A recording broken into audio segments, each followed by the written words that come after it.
नमस्कार. भारतीय नाईकमध्ये आपलं स्वागत आहे. मी अभिजित कांबळे. आमराई भागातील गृहनिर्माण संस्था हाऊसिंग सोसायटी उद्ध्वस्त होण्याच्या मार्गावर.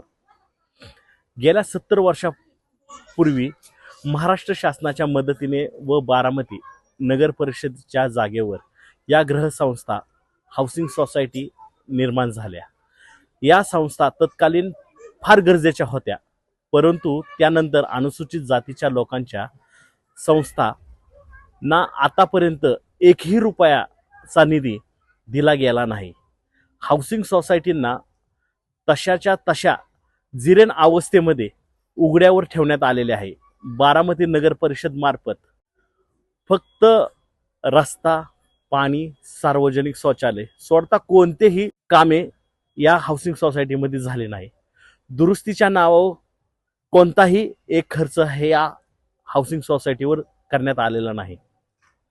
या गृहनिर्माण संस्था तशा जीर्ण अवस्थेमध्ये आपल्याला पाठीमागे दिसतच आहेत. अनुसूचित जातीच्या या गृहसंस्था 70 वर्षापूर्वी बांधलेल्या घरे आता जीर्ण अवस्थेमध्ये झालेले आहे. यावेळेस पडलेला पाऊस मुळे हे आपण भीमनगर येथील घर पाहत आहोत. अनेक घरांना तडे पडलेले आहेत, तर काही घरे पडली आहेत. तर अनेक घरांची अवस्था राहण्याची राहिलेली नाही. कुटुंबे कुठे जायची. आता या हाऊसिंग सोसायटीमध्ये एक कुटुंबाचे अनेक कुटुंब झालेले आहेत. कुटुंबाची वाढ झालेली आहे. एका कुटुंबाचे 4 ते 5 कुटुंब झाले आहेत. अशा या लोकांना स्थलांतर शिवाय पर्याय राहिलेला नाही. झोपडपट्टीमध्ये वाढती गर्दी आहे. झोपडपट्टीमध्ये राहणाऱ्या लोकांना कोणतीही सुखसुविधा नाही. झोपडपट्टीमधील लोक सुविधापासून वंचित राहतात, परंतु गृहनिर्माण संस्थेमध्ये सगळ्या सुविधा मिळतात. या सर्व बाबींचा विचार करून आमचे पूर्वज जाणकार होते, दूरदृष्टी ठेवणारे होते, त्यामुळे त्यांनी गृहनिर्माण संस्था निर्माण केल्या. आजकालची कार्यकर्ते अशा गोष्टी त्यांना माहीत नाहीत किंवा ते जागृत नाहीत. त्यांचा दूरदृष्टी कोण कमकुवत आहे. त्यामुळे अशी अवस्था या हाऊसिंग सोसायटीची आज झालेली तर आहे. जे पुढारी राज्याचा आणि देशाचा कारभार करतात, त्यांनी या लोकांची गरज फक्त मतदानापुरती लागते का? अनुसूचित जातीचे हे लोक या 70 वर्षापूर्वीच्या जीर्ण अवस्थेमधील घरे मध्ये राहतात. लोकांची घरे पडली किंवा येथील लोक मेली तरी काही फरक पडणार नाही या लोकांना, राजकीय पुढाऱ्यांना.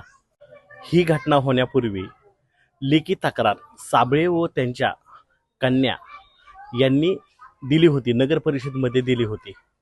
शेजारील इमारत मोडकळीस आली असून त्याबाबत काही उपाययोजना कराव्यात, परंतु नगर परिषद बारामतीने या अर्जाकडे सपशेल दुर्लक्ष केल्यामुळे एका व्यक्तीचा मृत्यूच्या दारामध्ये ढकलले गेले जाणीवपूर्वक.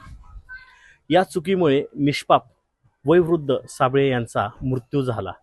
साबळेसारखी अशी अवस्था आमराई येथील राहणाऱ्या गृहनिर्माण संस्थेमधील अनुसूचित जाती लोकांची न होण्यासाठी देशातील व राज्यातील राजकारण करणाऱ्या पुढाऱ्यांनी अनुसूचित जातीच्या लोकांच्या समस्या जाणून गृहनिर्माण हाऊसिंग सोसायटी पुन्हा निर्माण करून महाराष्ट्र शासन व बारामती नगरपालिकेच्या माध्यमातून उभारून लोकांना तातडीने घरे निर्माण करून द्यावी. आमराई परिसरातील अनुसूचित जाती जमातीच्या लोकांसाठी त्यातील त्या अनुसूचित जातीतील सोसायट्या Bhimnagar housing society, Chandramaninagar housing society, Siddharthnagar housing society, Mahatma Phule housing society, Sathenagar housing society, Vitthalnagar housing society, Wadar society या साधारणपणे 60च्या दशकामधील 1960च्या दशकातील ह्या गृहनिर्माण संस्था निर्माण केल्या होत्या. बारामतीतील नेत्यांनी हा विचार करावा अनुसूचित जातीच्या लोकांसाठी की कॅनोलला तुम्ही जर 34 कोटी रुपये घालवत असाल, 40 कोटी रुपये खर्च करत असाल, तर इथं लोक राहतात. ह्या लोकांसाठी काहीतरी करा. अनुसूचित जातीसाठी च्या लोकांसाठी काहीतरी करा. ह्या अवस्था ह्या घरांच्या आहेत. घरांच्या भिंती फुगलेल्या आहेत पावसाच्या पाण्यामुळे. घरांना तडे पडलेले आहेत, चिरा पडलेल्या आहेत. ह्या घरामध्ये वात्सल्य लहान लहान मुलं करतात. कधी ह्या कुणाच्या अंगावरही पडू शकतात. कुणाचा ह्याच्यामध्ये म्हणावं नाही, पण ह्या घटना होऊ शकतात.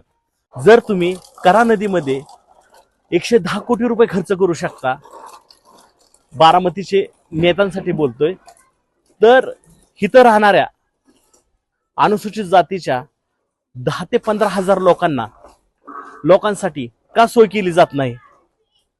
ह्या लोकांचा विचार का केला जात नाही? आज देशामध्ये बारामतीमधनं 3 खासदार आहेत. 2 राज्यसभेवर, 1 लोकसभेमधून आणि राज्याचे उपमुख्यमंत्री आणि 1 आमदार. अशा लोक आणि माजी खासदार, अशी लोक असताना सुद्धा अनुसूचित जातीतील लोकांचा ही विकट अवस्था कशामुळं?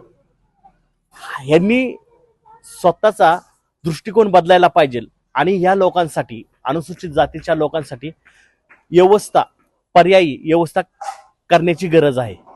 भारतीय नायकसाठी सुशील कांबळेसह मी अभिजित कांबळे. नमस्कार.